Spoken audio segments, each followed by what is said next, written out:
A vial of Humalog insulin costs up to $350 in the United States. The exact same vial, same manufacturer, same lot number, sells for $30 in Mexico. That's not a discount, that's a different reality.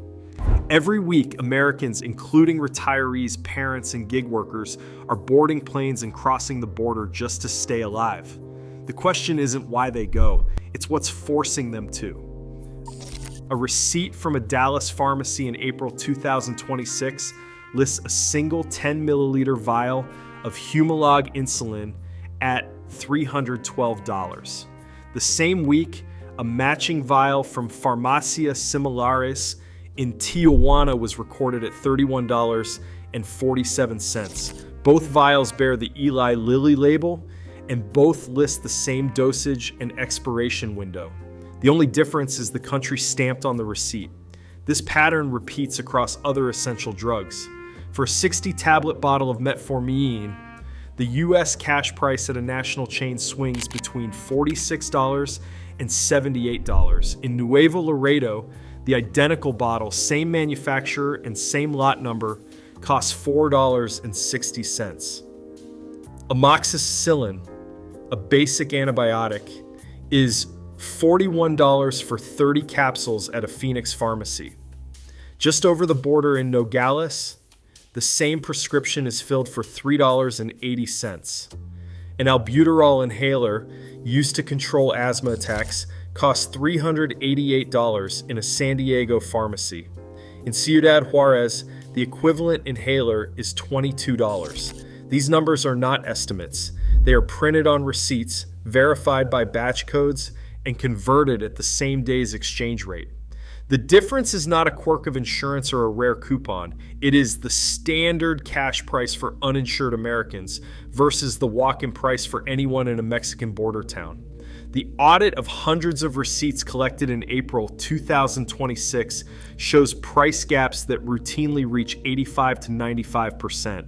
For a family managing type 1 diabetes, this means a month's supply of insulin can cost more than a car payment at home, or less than a tank of gas just across the border. For a parent with a child's asthma, it means the difference between skipping doses and breathing easy. The price gap is not a matter of convenience, it is a matter of survival. On Avenida Guerrero in Nuevo Laredo, 8 branches of Farmacias Similares operate within a few city blocks. The storefronts advertise in English and Spanish with banners promising U.S. prescriptions accepted and low-cost insulin. On a weekday morning, the sidewalks fill with Americans, some arriving by organized bus, others on foot from the International Bridge. The pharmacy windows display dollar prices next to pesos, and clerks greet customers in English before asking for a prescription and passport. Inside, the process is streamlined. A bilingual clerk says they see people from Texas and Arizona every day.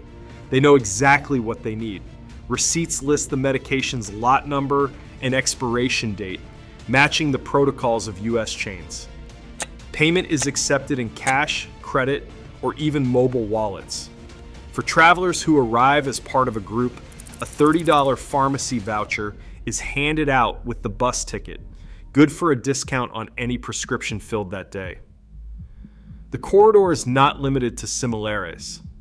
Farmacias del Ahorro and Benavides compete aggressively, offering loyalty cards and bulk discounts for Americans who buy several months' worth of medication at once. Independent shops, sometimes no larger than a convenience store, post English language flyers in their windows that read, "No insurance needed," and ask about asthma inhalers. Mystery shop calls confirm the system is designed for cross-border customers. 7 out of 8 Similares branches in Nuevo Laredo answer in English and assure callers that a printed U.S. prescription and ID are all that is needed.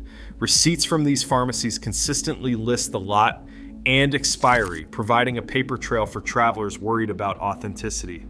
The ease and transparency of these transactions stands in stark contrast to the opaque, unpredictable pricing that greets patients at home. For many, the decision is made not in a doctor's office, but on the sidewalk outside a border pharmacy, where the savings are immediate and the process is as routine as buying groceries. A rideshare driver from Denver keeps a handwritten ledger of every dollar earned and spent. In April, after deducting gas, insurance, and rent, he is left with $1,230. His insulin prescription alone would swallow $185 at the pharmacy near his apartment.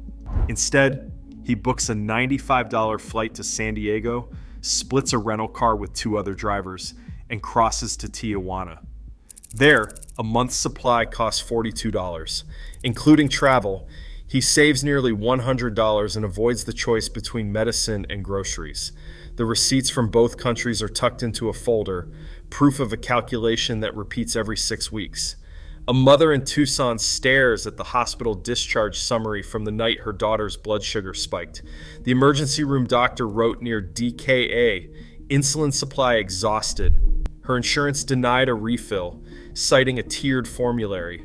The next morning, she drives 3 hours to Nogales. At Farmacia del Norte, the same insulin pen is $28 and an albuterol inhaler is $22, less than her US copay.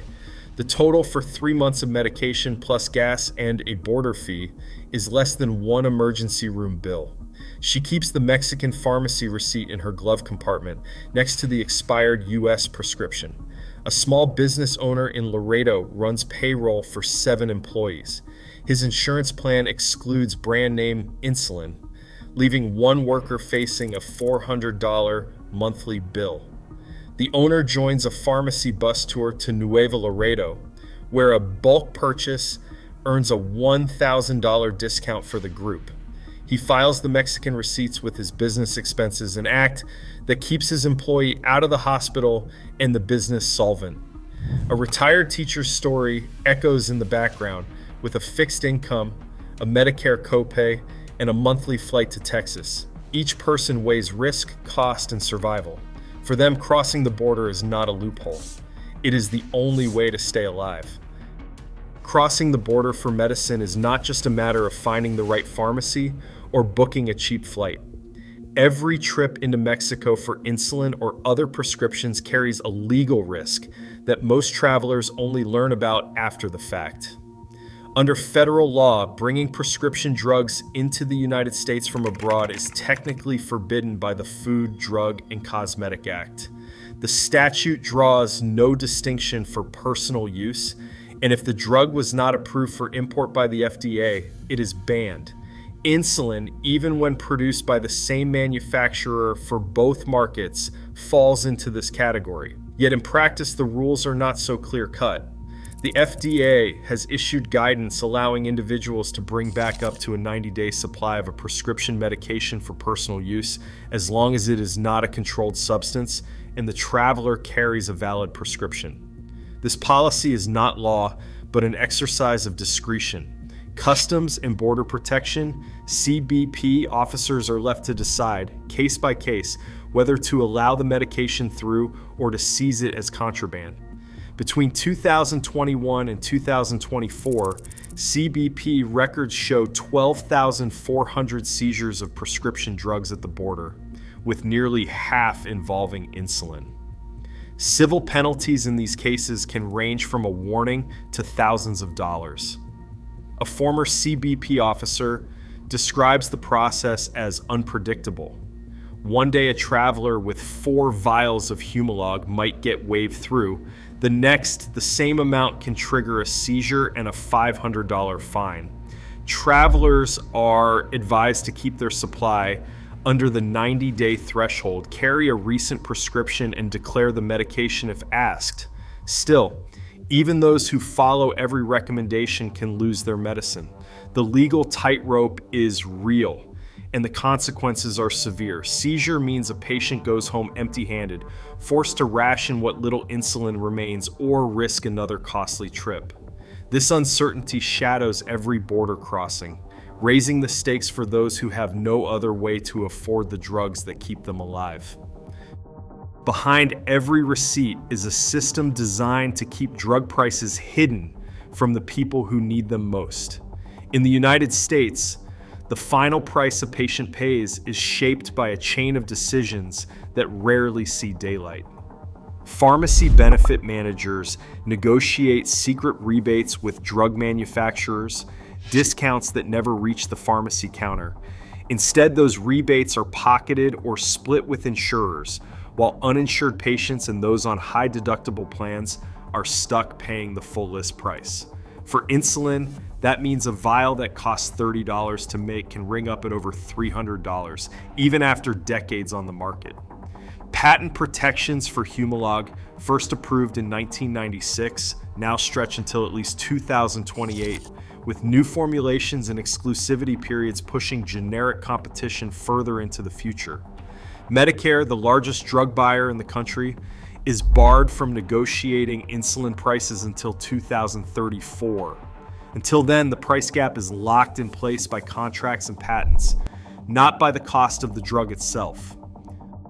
A Humalog vial purchased in Dallas for $312 and one bought the same week in Tijuana for $31.47 both display the same Eli Lilly lot number, stamped on the label and printed on the receipts. The insulin inside is identical, same batch, same manufacturer, same expiration date. The only difference is the price and the country where it is sold. This is not a one-off. Metformin, amoxicillin, and albuterol inhalers follow the same pattern, with receipts and packaging confirming they come from the same global supply chain. In Washington, pharmaceutical companies spent $165 million lobbying Congress over 2 years, fighting proposals that would allow Medicare to negotiate prices or permit safe importation. The evidence is irrefutable. Americans are paying 10 times more for the same medicine from the same factory because the rules and the lobbying say they must. Tonight, in the world's richest nation, a vial of insulin costs over $300, or your life. The same medicine, $30 across the border, means survival. These price gaps are not accidental. Until they close, Americans will keep risking everything for what should be non-negotiable, staying alive.